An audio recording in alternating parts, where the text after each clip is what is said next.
प्रदेश में लव जिहाद के मामलों पर सख्त सीएम पुष्कर सिंह धामी। पुलिस अधिकारियों से होगी बैठक। प्रदेश में चलाया जाएगा सत्यापन अभियान।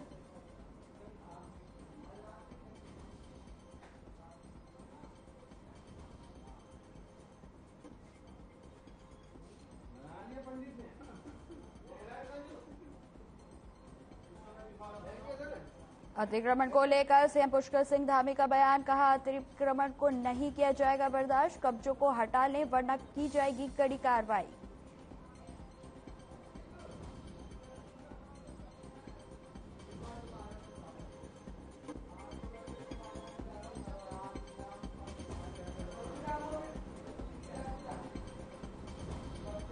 केंद्रीय मंत्री अजय भट्ट पहुंचे खाटू श्याम। पुष्पमाला अर्पित कर लिया आशीर्वाद। श्याम मित्र मंडल ने आयोजित किया था कार्यक्रम।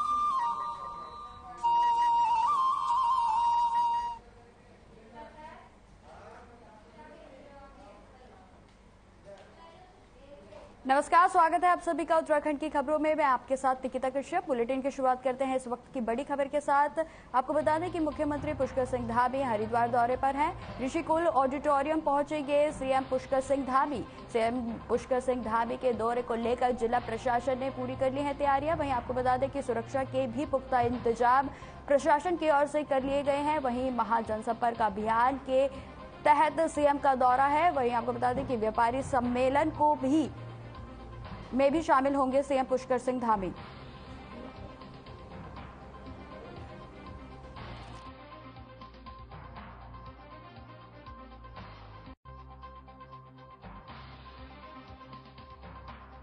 तो आपको इस वक्त की बड़ी खबर बता दें जो कि देहरादून से हरिद्वार से सामने आ रही है। आपको बता दें मुख्यमंत्री पुष्कर सिंह धामी हरिद्वार के दौरे पर हैं। ऋषिकुल ऑडिटोरियम पहुंचेंगे सीएम पुष्कर सिंह धामी। सीएम के दौरे को लेकर जिला प्रशासन ने भी पूरी तरीके से तैयारियां कर ली हैं। वहीं पुलिस प्रशासन की ओर से भी सुरक्षा के पुख्ता इंतजाम कर लिए गए हैं। आपको बता दें कि महाजनसंपर्क अभियान के तहत भी सीएम का यह दौरा है और व्यापारी सम्मेलन में भी शामिल होंगे सीएम पुष्कर सिंह धामी।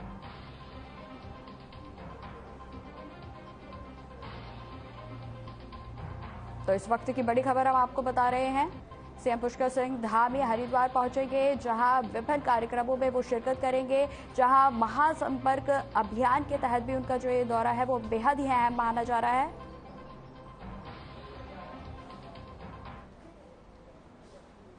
विश्व प्रसिद्ध जागेश्वर धाम को प्रदेश सरकार द्वारा कॉरिडोर बनाने की घोषणा के बाद अब यहां मास्टर प्लान की शुरुआत भी हो गई है। आपको बता दें कि जिससे यहां पर लगातार श्रद्धालुओं की संख्या बढ़ रही है, उसको लेकर मंदिर से जुड़े लोग और स्थानीय लोगों में खुशी का माहौल है। पर स्थानीय पुजारियों और निवासियों का कहना है कि मास्टर प्लान के तहत जो कार्य हो रहे हैं उसमें थोड़ा बहुत संशोधन की आवश्यकता है, क्योंकि जब से जागेश्वर की स्थापना हुई है तब से वो लोग वहां से बसे हैं और वर्तमान में उनके घरों को हटाने की जो प्रक्रिया शुरू होने जा रही है उसमें संशोधन करने से यहां के सैकड़ों परिवारों को राहत मिलेगी। उन्होंने मंदिर से लगे नदी पर लेंटर डालकर एक बड़ा मैदान बनाने का सुझाव दिया है।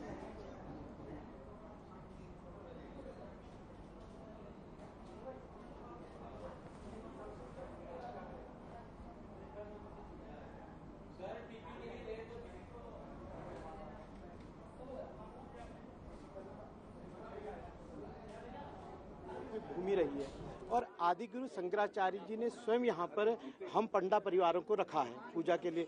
तो मैं देखता हूँ कि हमारी कई पीढ़ियाँ यहाँ पर मतलब 35वीं या 36वीं पीढ़ी यहाँ पर जो पूजा अर्चना कर रही है, तो उसका जो एक तप है वही तप हम लोगों के साथ भी काम करता है।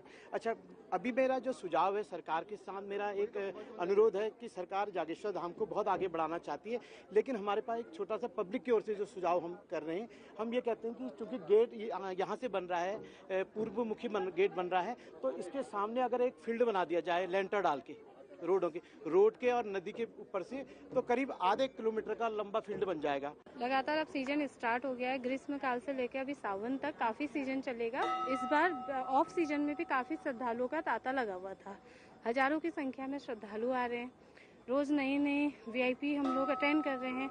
और अभी जो मास्टर प्लान का है, मुझे लगता है कि मास्टर प्लान होने से और ज़्यादा पूरे एरिया का विकास होगा, जिससे कि पर्यटन को और ज़्यादा बढ़ावा होगा और यहाँ के लोकल लोगों को भी पलायन करने से बचाव होगा। उनको रोजगार अपने ही देश यहीं पे मिल जाएगा, क्षेत्र पे उनको इधर उधर भागने की जरूरत नहीं पड़ेगी। उत्तराखंड कांग्रेस अध्यक्ष करण माहरा ने बीजेपी के पूर्व मुख्यमंत्री त्रिवेंद्र सिंह रावत के द्वारा राष्ट्रपिता महात्मा गांधी के हत्यारे नाथूराम गोडसे को देशभक्त बताए जाने पर कड़ी आपत्ति जताई है और बीजेपी नेताओं की मानसिकता देश के खिलाफ बताई है। वहीं आपको बता दें, करण माहरा ने बीजेपी पर आरोप लगाते हुए बताया कि त्रिवेंद्र सिंह रावत ने पूरी बीजेपी के मन की बात बाहर निकाली है। उन्होंने कहा कि बीजेपी और उससे जुड़े संगठन आजादी की लड़ाई में अंग्रेजों के साथ खड़े थे।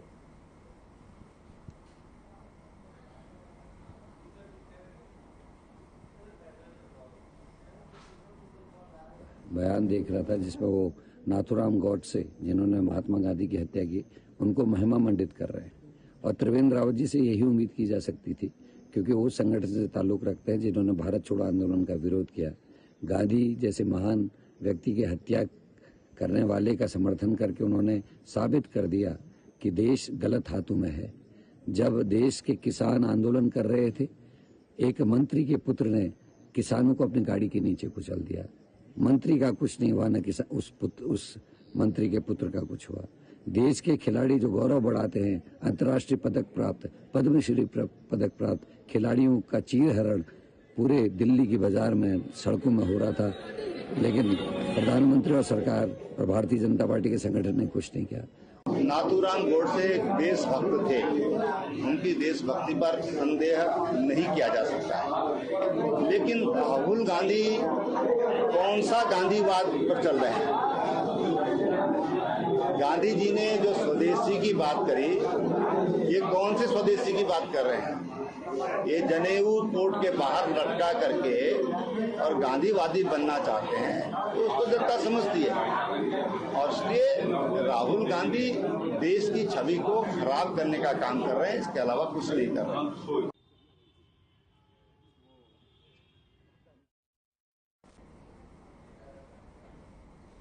इस वक्त की बड़ी खबर का रुख करते हैं, जो कि देहरादून से सामने आ रही है। आपको बता दें कि 24 घंटे में बढ़ी बिजली की 10 लाख यूनिट की मांग। आपको बता दें, गर्मी के बढ़ने के साथ साथ और बढ़ सकती है बिजली की मांग के सापेक्ष यूपीसीएल के पास है 50 से 60 लाख यूनिट कम।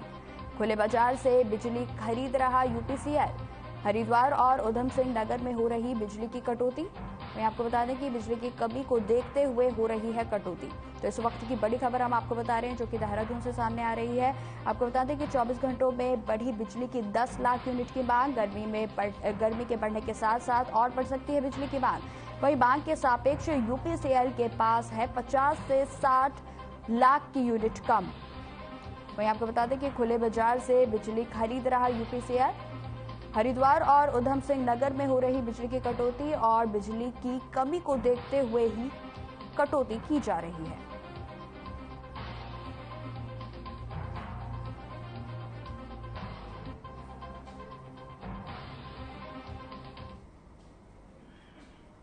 उत्तरकाशी के पुरोला ब्लॉक में हाल ही में हुए लव जिहाद की घटना के बाद पुरोला में 15 जून को महापंचायत बुलाई गई है। आपको बता दें कि पिछले दिनों वहां जगह जगह मुस्लिम समुदाय के घर और दुकानें खाली कराने के पोस्टर भी लगाए गए, जिसका परिणाम ये हुआ कि अब वहां के मुस्लिम समुदाय ने कई दुकानें और मकान खाली भी कर दिए हैं। पूरे मामले को लेकर पूर्व मुख्यमंत्री हरीश रावत ने कहा कि इस मामले में सरकार को जगह जगह कमेटी बनानी चाहिए। जनभावनाओं को दलित करने वाले कोई काम ऐसा नहीं करना चाहिए।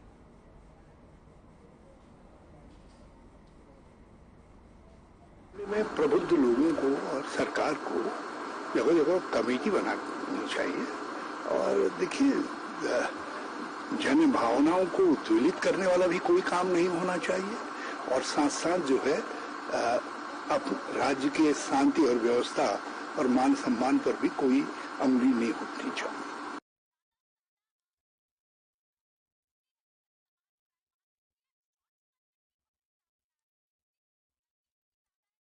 पशुपालन और रुद्रप्रयाग के प्रभारी मंत्री रुद्रप्रयाग सौरभ बहुगुणा ने केदारनाथ यात्रा मार्ग पर गौरीकुंड से जंगल चट्टी तक लगभग 5 किलोमीटर पैदल चलकर तीर्थयात्रियों और घोड़ा खच्चरों के लिए की गई व्यवस्थाओं का जायजा लिया। इस दौरान उन्होंने यात्रा मार्ग पर चल रहे यात्रियों से बातचीत भी की और उनकी समस्याओं को लेकर उनसे जानकारी लेकर अधिकारियों को समस्याओं के निस्तारण करने के निर्देश भी दिए गए। वहीं आपको बता दें, इस दौरान यात्री शेड, पैदल मार्ग के खड़ांचे, शौचालय और पेयजल की व्यवस्था के साथ ही खच्चरों के हेतु बनाए गए घोड़ा पड़ाव, सादे और गर्म पानी की चरों का भी निरीक्षण किया गया। कैबिनेट मंत्री ने पशुपालन विभाग की ओर से यात्रा मार्ग पर घोड़ा खच्चरों के पानी के लिए गर्म पानी और अन्य व्यवस्थाओं का भी निरीक्षण किया।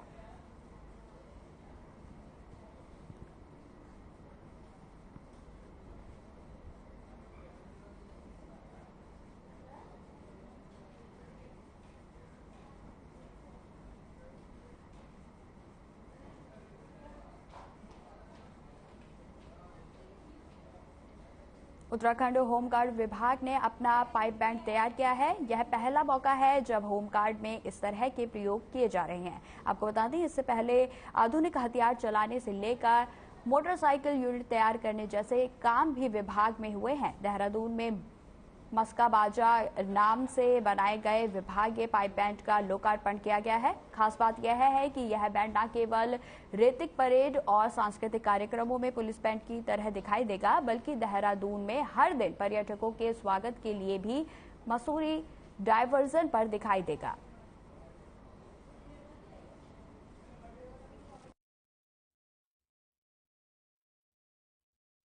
देखिए, उत्तराखंड राज्य आपको पता है एक पर्यटक राज्य के रूप में जाना जाता है और हमारे जो विभागीय मंत्री भी हैं, हमारे मुख्यमंत्री महोदय और हमारे जो इस समय विभागाध्यक्ष महोदय हैं, तो उनका ये ध्येय और उद्देश्य भी है कि किस प्रकार से होमगार्ड्स विभाग इस पर्यटक प्रदेश में अपना योगदान भी कर सके।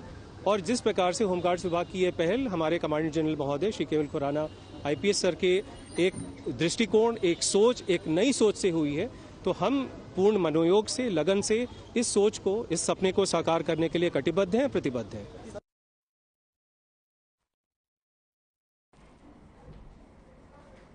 पंचायती बड़ा अखाड़े से 4 संतों को निष्कासित किए जाने के बाद अखाड़े के संतों के बीच वर्चस्व की लड़ाई खत्म होने का नाम नहीं ले रही है। अखाड़े की संपत्ति को खुर्द-बर्द कर अपनी निजी संपत्ति अर्जित करने के मामले में अखाड़े द्वारा 4 महंतों को अखाड़े से निष्कासित किया गया था, जिसके बाद यह मामला तूल पकड़ता गया। अब इस मामले में सभी अखाड़े एक होते हुए दिखाई दे रहे हैं, जिस कारण निष्कासित किए गए संत अलग थलग होते हुए दिखाई दे रहे हैं। वहीं आपको बता दें कि अखाड़े में अखाड़ा परिषद अध्यक्ष महंत रविंद्रपुरी की अध्यक्षता में अखाड़े के संतों की बैठक हुई, जिसमें सभी ने लापता हुए कोठारी महंत मोहनदास और कई साधु संतों की हत्या के मामले में CBI की जांच की मांग की।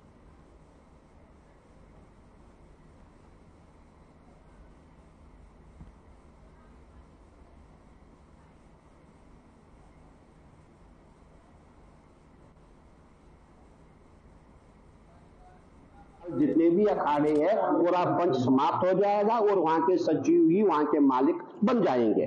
इसीलिए पंच परंपरा को बनाए रखने के लिए हम आज अखाड़े में आए। हम जो पंच ने नियुक्ति की है वही इस अखाड़े के सर्वमान्य है। जिनको हटाया गया उनको अखाड़े से निकल जाना चाहिए, मेरा यही कहना है। जब से हमारे जो महाराज श्री जो मोहनदास जी महाराज जो हमारे अखिल भारतीय कला परिषद के प्रवक्ता थे, तभी से जब वो लापता हुए थे तभी से CBI जांच हुई थी, परंतु ये उस समय के जो पदाधिकारी यहाँ पे थे उन्होंने CBI जांच होने नहीं दी। CBI जांच इसलिए जरूरी है कि जो ऐसे आपराधिक तत्व जो अखाड़े के अंदर भी आकर के है, जो विच्छेदन करने का है, जो प्रयास करते हैं किसी व्यक्ति को साथ ले प्रलोभन दे करके, उन सब लोगों का पर्दाफाश होना चाहिए। CBI जांच में दूध का दूध, पानी का पानी हो जाएगा और सब साफ हो जाएगा। और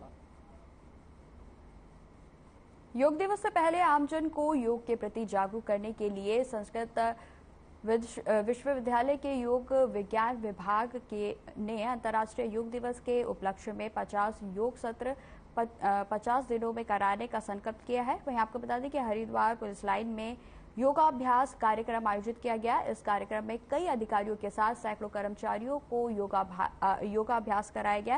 वहीं आपको बता दें कि आईपीएस रेखा यादव ने जानकारी देते हुए बताया कि संस्कृत विश्वविद्यालय के द्वारा 50 दिन 50 योगाभ्यास कराए जा रहे हैं। उन्होंने बताया कि उत्तराखंड संस्कृत विश्वविद्यालय के छात्र अंतर्राष्ट्रीय योग दिवस के उपलक्ष्य में जगह जगह जाकर लोगों को योग के प्रति जागरूक कर योग के फायदे बता रहे हैं।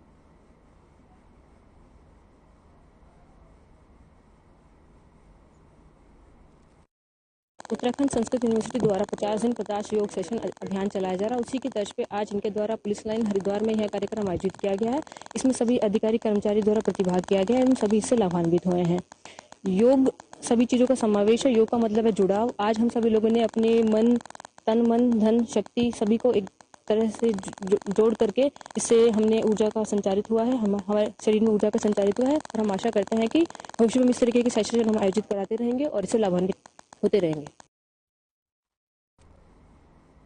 रुड़की की गंगनहर कोतवाली क्षेत्र के गणेशपुर में बीती रात घर में तमंचे लेकर घुसे बदमाशों ने जमकर आतंक मचाया। वहीं आपको बता दें कि महिला को घायल करने के साथ घर का कीमती सामान चोरी करके बदमाश ले गए। आपको बता दें कि गणेशपुर में भंवर सिंह नाम के व्यक्ति का आवास है। शुक्रवार की रात करीब 10 बजे घर में भंवर सिंह का पुत्र संदेश, उसकी पत्नी, माता और 1.5 साल का बच्चा मौजूद था। संदेश के अनुसार अचानक तमंचों के साथ 3 बदमाश उनके घर में घुस गए और घर में मौजूद 1.5 साल के बच्चों के गैलरी में बैठी थी ना और उनके 3 बंदे आए जवान से थे तीनों और उन्होंने वो ले रखी थी गन। बस मैं चेयर पर बैठी थी, छोटा सा बच्चा अकेला था, हमारा पोता 1.25 साल का। एकदम से यहाँ रख ली मेरा गन उन्होंने और मुझे पकड़ के ना अंदर की तरफ को ले गए और बड़े वाला मेरा बच्चा रूम में दूसरे में पड़ रहा था बैठा हुआ। फिर बहू मिल गई, उन्हें बहू को भी गन रख ली। संदेश आया उधर से, हम चिल्लाए बदमाश घुस गए, उसको भी गन रख ली। हम तीनों को रख ली उन्होंने, तीनों को रूम में ले गए और बच्चे को बोल लगे कि गाड़ी देकर कि इसमें गोली मार दो। मंदिर के पास में और मैं तो पढ़ाई कर रहा था अंदर और मम्मी बाहर बैठी थी। बच्चे को लगा ना मेरा लड़का है जो 1 साल में, तो अचानक वो तेज चिल्लाई बहुत मम्मी ना। चिल्लाने के बाद तो मैं बाहर आया जब मुझे पता लगा सारा मामला। और तीनों के पास हथियार थे, 3 लड़के थे और लूटपाट भी करके ले गए और मम्मी का भी उन्होंने यहाँ पर मारी। बच्चे को छीन ले क्या करा? बच्चे को आगे मार देंगे, बच्चे का भी लगाया और 100 नंबर पर फोन करा दो। 100 नंबर पर फोन करने के बाद भी कोई कार्रवाई नहीं हुई। सूचना बताई है जिसमें कि एक घर में कुछ लोगों के द्वारा घुसकर घटनाकारी की गई है। सूचना पर अभी कार्रवाई अमल में लाई जा रही है, साक्षी संकलन किए जा रहे हैं कि क्या घटना है। उनके द्वारा 100 नंबर पर सूचना दिए जाने की बात कही जा रही है। तो 100 नंबर की सूचना सब बताया गया 3 बदमाश आए, घायल भी किया गया, आने की सूचना बताई गई। लेकिन सर बताया जा रहा है कि वहाँ पुलिस नहीं पहुंची। 100 नंबर पर सूचना देने की बात उन लोगों के द्वारा कही जा रही है। 100 नंबर पर किसके द्वारा ये सूचना आगे प्रसारित की गई, ये जानकारी की जाएगी और संबंध में अगर किसी तरह की कोई लापरवाही है तो अभी सरकारी भूमियों पर हुए अवैध कब्जों को हटाए जाने की कवायद लगातार जारी है, जिसके चलते पहले चरण में प्रशासन द्वारा धार्मिक संरचनाओं को ध्वस्तीकरण किया गया है। वहीं अब नदी किनारे और सरकारी जमीनों पर अवैध रूप से बनी बस्तियों पर बुलडोजर चलाए जाने की भी प्रशासन की पूरी तैयारी पूरी हो गई है। वहीं आपको बता दें कि जिसके चलते अवैध कब्जों को चिन्हित कर फिर से नोटिस थमाए गए हैं, जिसके चलते सेलाकुई के प्रभावित ग्रामीणों ने तहसील में इस कार्रवाई का विरोध करते हुए जमकर नारेबाजी करते हुए प्रदर्शन किया और तहसील प्रशासन के माध्यम से अपनी मांगों से संबंधित मुख्यमंत्री को संबोधित एक मांग पत्र सौंपा गया।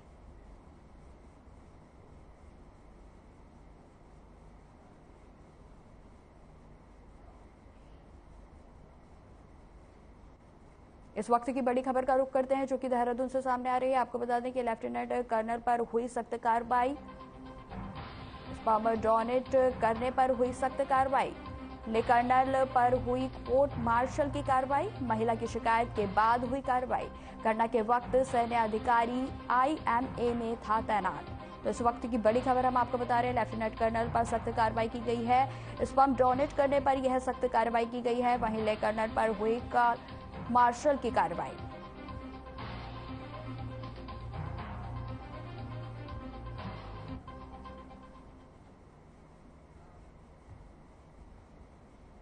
उत्तरकाशी में मोरी तहसील के आराकोट से 2 नाबालिग बहनों को भगाने का मामला सामने आया है। आपको बता दें कि यूपी के मुजफ्फरनगर से विशेष समुदाय के एक युवक द्वारा बहला फुसलाकर भगाने का आरोप लगाया गया है। वहीं विशेष समुदाय के युवक पर अपना नाम गुड्डू बताकर नेपाली मूल की 2 नाबालिग सगी बहनों को भगाकर अपने साथ ले जाने का आरोप लगा है। साथ ही आपको बता दें कि स्थानीय लोगों को भनक लगते ही युवक को पकड़कर आराकोट पुलिस चौकी में पुलिस के हवाले कर दिया गया।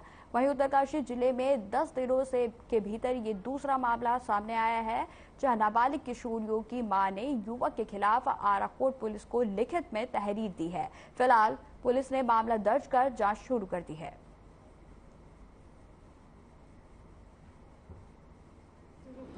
फंसाया गया था, उसने फंसाया था। तब कल तो वो मुस्लिम था, इनको हिंदू बोल के फंसाया गया था। फिर वो आमों ने मुठभेड़ नहीं हो रखे थे बच्चे, और वो मुस्लिम, और उसने फोन में कांटेक्ट करके वो फंसाया जा रहा था। लड़की की माताजी हमारे साथ में है और लड़की के पिताजी भी साथ में हैं तथा 2 नाबालिग लड़कियां भी साथ में हैं। ये बहुत ही दुर्भाग्यपूर्ण मामले हैं। हमारे क्षेत्र के लोग अभी सो रहे हैं। मैं सभी से निवेदन करता हूं कि इस मामले में आगे आकर कोशिश करें तथा ऐसी लड़कियों को बचाने की कोशिश करें। अभी ये देखिए, ये जो महिला है, कल जब इसको पता चला कि मेरी बेटियां दोनों गायब है और ऐसे हो रहा है, तो कल रात को भी बेहोश हो गई। आगे की आप नजदीकी से पूछेंगे तो नजदीक आकर यदि पूछेंगे तो माताजी इसके बारे में आगे बताइए कि क्या कर रहा था, क्या कर रहे थे। स्वच्छ भारत मिशन को लेकर सरकार करोड़ों रुपए खर्च करने का दावा करती है, लेकिन उत्तराखंड प्रवेश द्वार मंगलोर में सरकार की इस योजना को अधिकारी पलीता लगाते हुए नजर आ रहे हैं। अधिकारियों की लापरवाही के कारण मंगलोर बस स्टैंड पर बना सार्वजनिक शौचालय अपनी बदहाली पर आंसू बहा रहा है। लाखों रुपए की लागत से बना शौचालय गंदगी के ढेर में तब्दील हो गया है। वहीं आपको बता दें कि शौचालय में टंकी तक उपलब्ध नहीं है और ना ही पानी की कोई सुविधा है, जिसके कारण यात्रियों को खुले में ही शौच करना पड़ता है।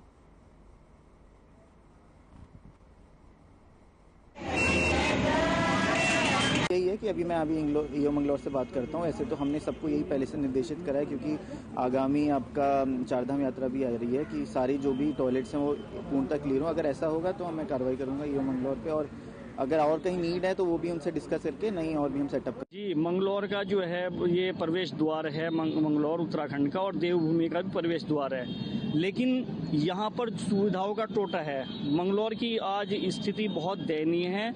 मंगलौर बस स्टैंड पे आज पीने के पानी की, शौचालय की कोई व्यवस्था नहीं है। अगर शौचालय में आप जाकर देखें तो सारी जो पानी की टंकियाँ टूटी हुई हैं और फ्लैश की जो सीट है वो भी पानी भरा पड़ा है, गंदगी मची हुई है। यात्री अगर आए तो वो कहाँ कैसे अपने जो है अपने आप को फ्रेश महसूस करेगा। तो पानी की बहुत बड़ी ज्यादा दिक्कत है, पानी नहीं आ रहा। कोई भी टंकी ऐसी है बिल्कुल सूखी पड़ी है, पानी नहीं आ रहा। पानी की बहुत ज्यादा दिक्कत है। और भैया हम सहारनपुर से आ रहे हैं, हमें उठ जाना, तो बताओ पानी की दिक्कत कैसे दूर की जाएगी। पानी तो चाहिए ही, टॉयलेट के लिए बताओ। तो महिलाओं को ना शौचालय की जरूरत होती है और यहाँ पे ना ही तो पानी है, शौचालय बिल्कुल गंदे हैं, तो टंकी टूटी हुई है, बिल्कुल ही महिलाओं के लिए कुछ भी सुविधा नहीं है यहाँ पे, जो कि होना चाहिए। बोलते हैं कि महिलाओं के लिए इतना अच्छा कर रहे हैं, ये कर रहे हैं, कुछ नहीं हो रहा है यहाँ पे।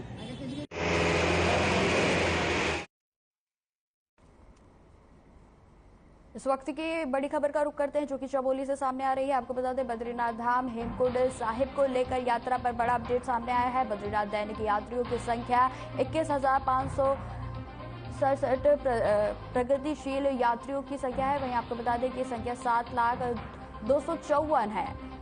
साथ ही 8 यात्रियों की इसमें मौत हो गई है। वहीं आपको बता दें कि श्री हेमकुंड साहिब में दैनिक यात्रियों की संख्या 4,313 है। प्रगतिशील यात्रियों की संख्या 45,634 है। अब तक 5 यात्रियों की इस दौरान मौत हो चुकी है। तो इस वक्त की बड़ी खबर हम आपको बता रहे हैं, जो कि चमोली से सामने आ रही है।